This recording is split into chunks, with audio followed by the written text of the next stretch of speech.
Okay, hey everybody, I am on my way again. This time for lunch to go see if I can get any offers, any good offers that I would take, you know, orders for food or shop and pay. You know, tell me, was Uber Eats ever called shop and pay, or was it always order and pay? I mean, I just had one earlier this morning that was order and pay. I don't know what they meant by order. It was already ordered, right? Now I had to, you know, put it on that card, but really? I thought it was shop and pay, and then I thought DoorDash was shop and deliver. Maybe they changed it. Uber changed theirs. I don't know.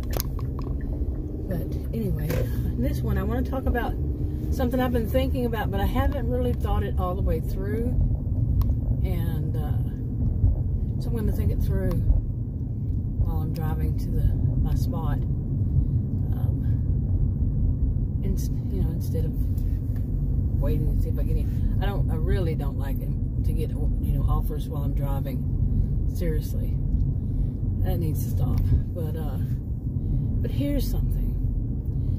I mean, I have mentioned this, that Adam, you know, was wanting to surprise me one day recently. I think it was not this past weekend, but the weekend before. And he ordered something off of his phone, and he had made an account for Uber. I think it was Uber Eats. Yeah, it was Uber Eats. And so he ordered something, and you know, didn't tell me, I didn't see it and all that. But the short version of it is, and I made a video, one of my channels, I think, that was basically, no, the customer doesn't really know where they're ordering from. I mean, how far it is, not necessarily. And because what it does, you would have to know that that's what it means, for one thing, and it's not on all of them, the mileage. Okay, or you would have to know, you know, where you're ordering from. He wanted something new. He got something new. You know, new for him, and for us. We've never eaten there, you know, food from there before. So, but the short version was, it basically said how long it would take to get to our place. And I looked at it at another day, and it's basically, like I said, I knew to look for that, so I found that, and like I said, it wasn't on all of them. And basically, all of the orders were 4-point-something miles. Okay, whether it was 4.0 to 4.9, whatever in between, away from our home. So anybody picking it up is at least going to be driving that, you know, that many miles. Who's going to deliver from just something we ordered from? Now, if it was something like some restaurant we knew, I don't know. I don't know if you could search and find that exact one or what it does. Didn't look. Okay. Just to see. But then there's another app, which I'll leave out the name. But it says kind of like the same thing. How many minutes or how long it would take. You know, it would range from like 20 to 30 minutes or something from that restaurant to our home. Okay, it's not telling the miles at all. And he had said originally that it didn't show him the miles. So it may have changed. I don't know. But this other app, he hasn't looked at it, but I have. And it's miles. I mean, minutes, not miles. How many minutes it would take to get to our home. So, you know, so many people, far too many people, want to blame the customer on pretty much everything. I've watched these videos for years, and it's always, you know, it's not always, but often, most often, when people have a problem, it's going to be the customer's fault. Now, I've been doing this myself, and I do know that there are some customers who are pretty much bad seeds, bad people. Like the one I had this morning, I have I like this, I'm not a mantra person, you know, I don't like to use the modern words and terms and such. But I do like these two. I like sketchy, and I like spidey senses. And my spidey senses went all off this morning on the one I had this morning, oh yeah, it was like girl, woman. I haven't been a girl in many years, you know. I'm 60 years old, so I haven't been, yeah, that young. But yeah, don't go in there. Don't go. It wasn't going into a place. It was just going to the door. Was scary enough. A bunch of Bubba trucks, big old, some old new Bubba trucks, and a thin little, in a boat, and a thin little part between them to get to just the back, and then they have to turn for the door, which was kind of like hidden, so nobody was going to see me from the street or anywhere around there. The way it was at all, nobody would see me, and I did not do that. I left it near the boat. Told the guy in the text I left it at the boat, which was right next to, like, I'd say, I don't know, 10 feet maybe from the door, 15 feet. It's not very far. Okay, my mount is all messed up, so if it's all wonky, it's because the mount is wonky from my cell phone, so it's not going to look even here, you know. Anyway, but my spidey senses went all off, like I said, on that one, because, yeah.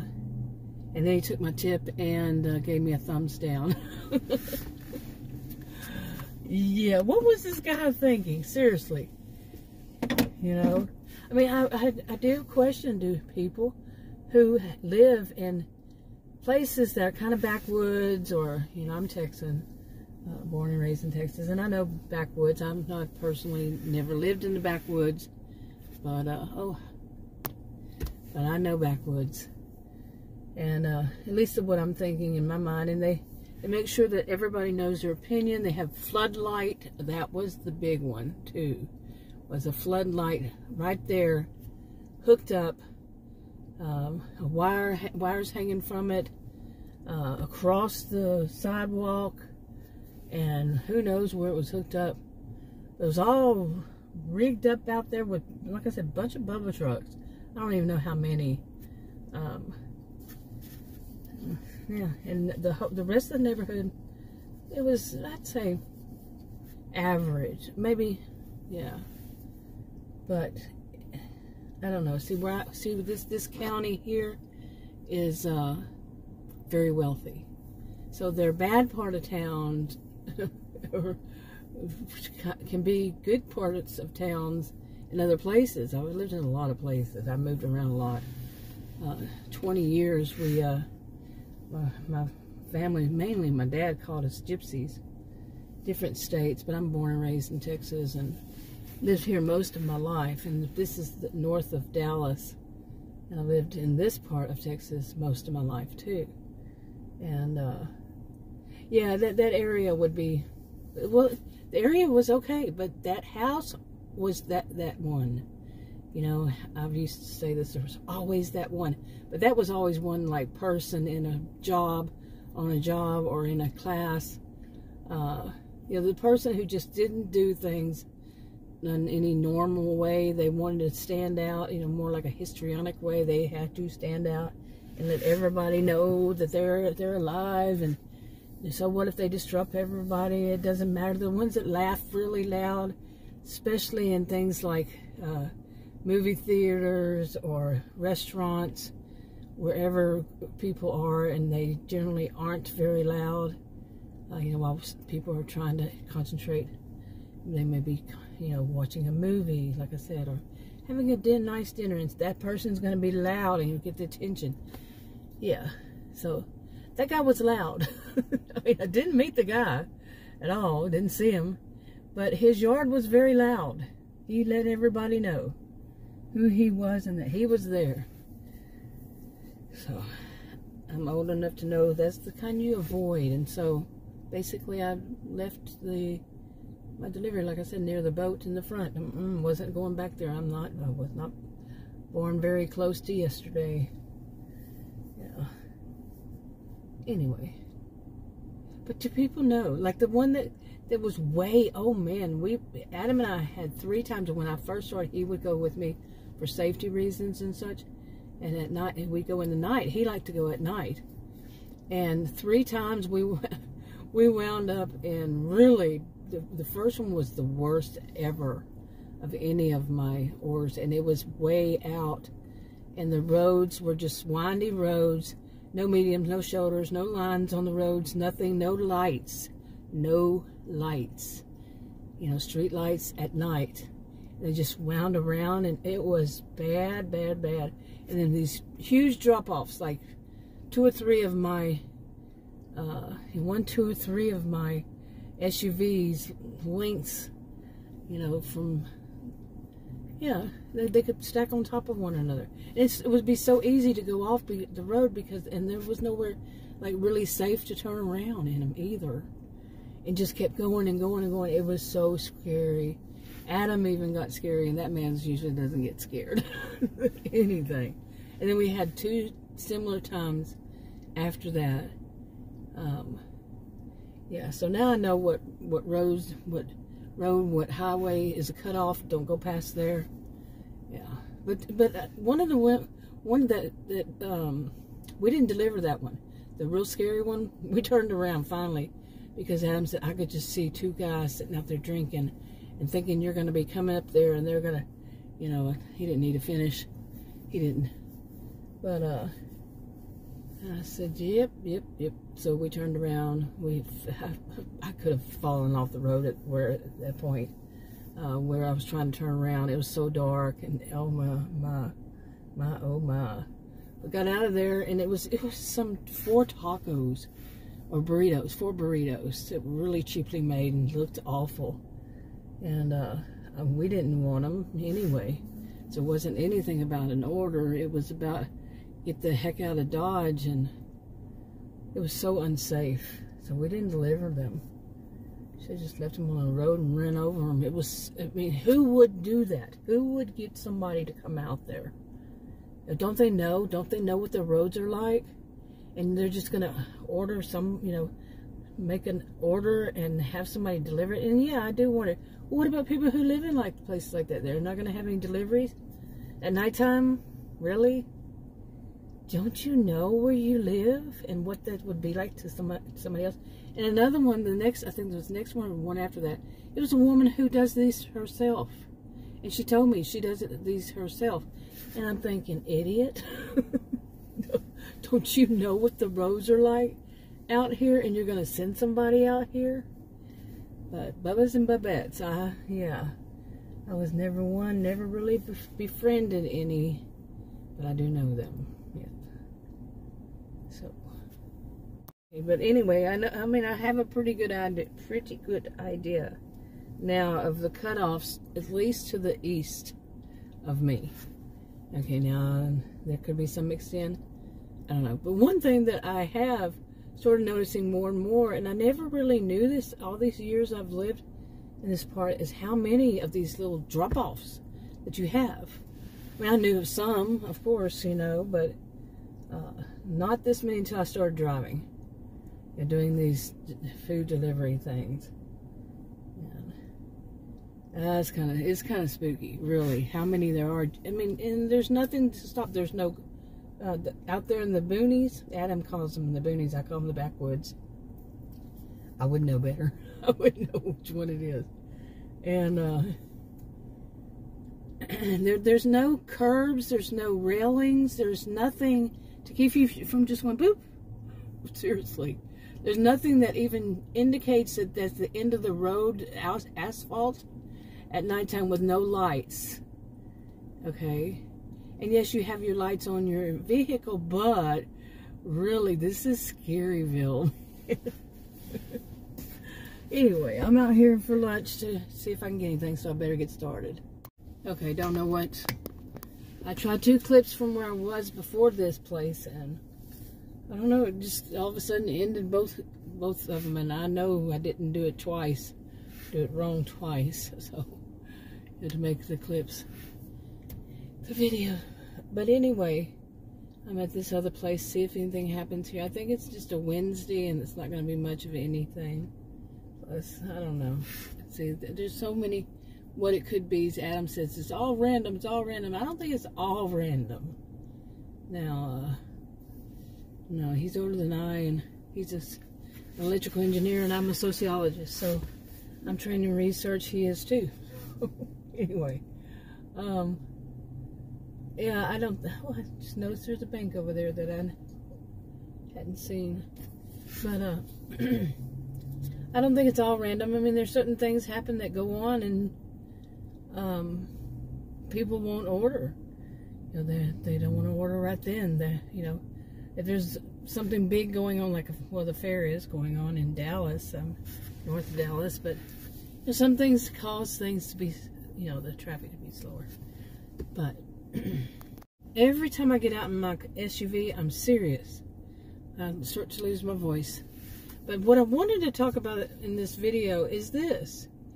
How many people have ever even thought this way? Or if they had, have you checked into it to see if it could possibly be it?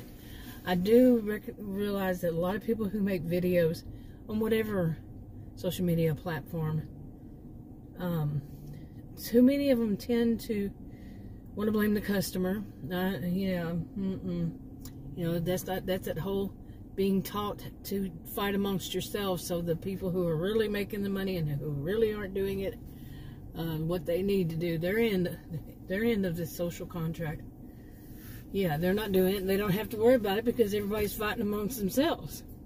So for drivers to blame customers, really, seriously, And it's the same way the other way around too.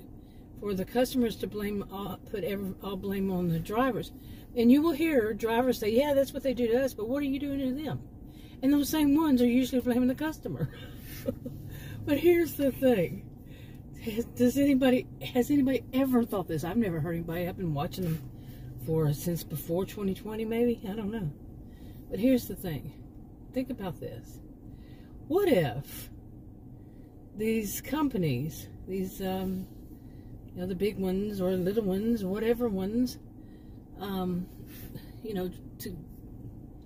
the services, the food delivery services, what do you call them all besides by their name? But what if, big drum roll, what if they also get paid? Well, they not also, subtract the also, but they get paid on how many miles we have to drive.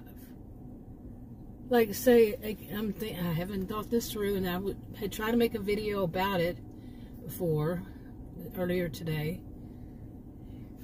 and didn't get to this point. But they're going to get, what if? It's a big what if. I have no evidence. I'm just curious if anybody else does. But these delivery services get paid by how many miles we, the drivers, drive. Say somebody orders from here, but they live 10 miles away. Okay. What if the reason we would get that order would be because it's 10 miles away? I mean, no, wait. The service would get the order, would be because it's 10 miles away. I haven't thought this through. I'm thinking it through in video. Then they get it because of that length. So who are they going to give it to? They're going to give it to a driver who's going to do it. Well, what if that customer isn't a big tipper? It's just like any other tipper anywhere else. They don't give a big old whopping amount. And what if they don't even know how far it is? Seriously. I've already been over this about Adam wanting to surprise me, so he ordered on his account, and the end result was me looking at it and saying, whoa, wow, people are going to be driving at least 4-point-something miles at least to deliver something to us. Okay, and most of it was about how many minutes it would take, 20, 30. Really think about your food and stuff being, sent across town 20, 30 minutes, and that person isn't properly putting it, in, or they're not putting it in, hot cold bags, insulated, thermal, whatever you want to call them, Both times I ordered, I got 2 different places. I don't remember which ones. I got food poisoning both times, so I stopped doing it. Twice.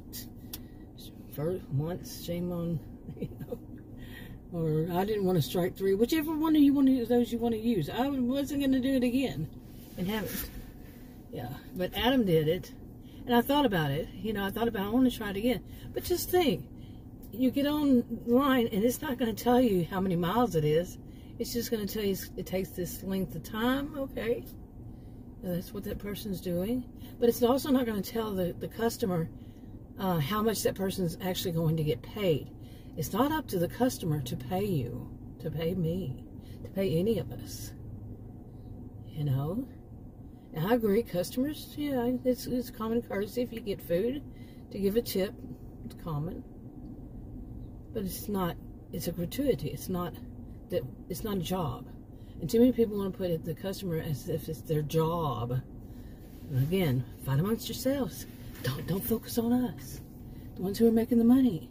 But what if they are? What if they are making money by, what if they are getting the orders? You know, they get paid by a mile. What if that's the truth? What if it's that of, you know, that's the only kind of orders they're going to get? Because otherwise, I kind of question this because I've seen places here in North Central Texas that have their own delivery people. And maybe they allow their delivery people to do the ones that are nearby, but the ones that are far away, because they do delivery. Okay, through DoorDash or Uber Eats or, well, there's several different ones here. Okay, and I always automatically say those 2 because that's what I usually use. But say it wasn't either one of them. It could have not been either one of them. But, yeah, more than one business that they have their own little delivery vehicles I've seen. Actually, when I think about more and more and more. Yeah. So think about that. They get paid by giving us, they get the crappy orders, and then they push them off to us. Okay. So maybe some businesses, they don't. They get any orders. But some of them, they get the crappy ones. What if it's all crappy? You see, but no, seriously, those that have their own delivery people, you know, they hire them to, and they just have to go down the road and deliver this, or to, you know, a couple miles, the maximum. You know, so we would only get them if nobody was there working that day or whatever it was. You see, and in some places they just want to do it. They don't want anybody working for them to be taken away from work to go deliver something. But this is saying that, you know, if it weren't for the delivery people, I've heard people say that who are delivery people, and if it weren't for us, none of this would exist. Yeah, it would. They'd hire, like I just said, some of these places have their own people. It's always been, and it always will be. If it weren't for the customers, you wouldn't have a business. I mean, if your business is selling to customers, and somehow customers, clients, consumers of whatever, they need the people, the consumers. It's not about the delivery people. If you don't have delivery people, well, what kind of business are you in? Are you in a business that you would need somebody to deliver? Okay. But no, if it weren't for customers, none of it would be there at all. I don't understand why people can't understand that simple logic. Because they believe in common sense, and their common sense is amongst one another. You get it? Common sense is not always common. It's not always what most people think. No, it's what you and your cronies or your whatevers think. Generally. Oh boy. You know what? There is a store. I was thinking about one of the stores that actually has here in Texas, has their own little delivery cars. I would think they are. They're opening a lot of new ones here in the DFW area, and I've been by one of them, and they have them, and it's called HEB. It's a grocery store, big, huge grocery store, huge, and it's well known in Texas, but we haven't had any around here ever that I know of. And finally, they came to Plano. This is Allen, and just north of Plano. and they came to Plano, I don't know how long ago. Maybe within a year or so. Okay, what are you doing? And today, this very day today, October 4th, the one here in Allen, I don't live in Allen, I live in Plano, but this one is opening up. I actually went to that by accident one day, and the whole parking lot, I mean, it's huge, and the whole parking lot had cars in it, and I guess it was people stocking at the shelves and such, the people working there. And I went by accident because I got lost. Yeah, on an order that was not supposed to go where it was going. It was the wildest order I'd ever had, ever. And it had to get canceled, and because it was weird. I even spoke to them, and they were, yeah, wow. So I wound up in that parking lot to turn around. Wasn't sure where it was. All that, never figured it out, but. And it was really, those really bad streets that I've mentioned so many times before there.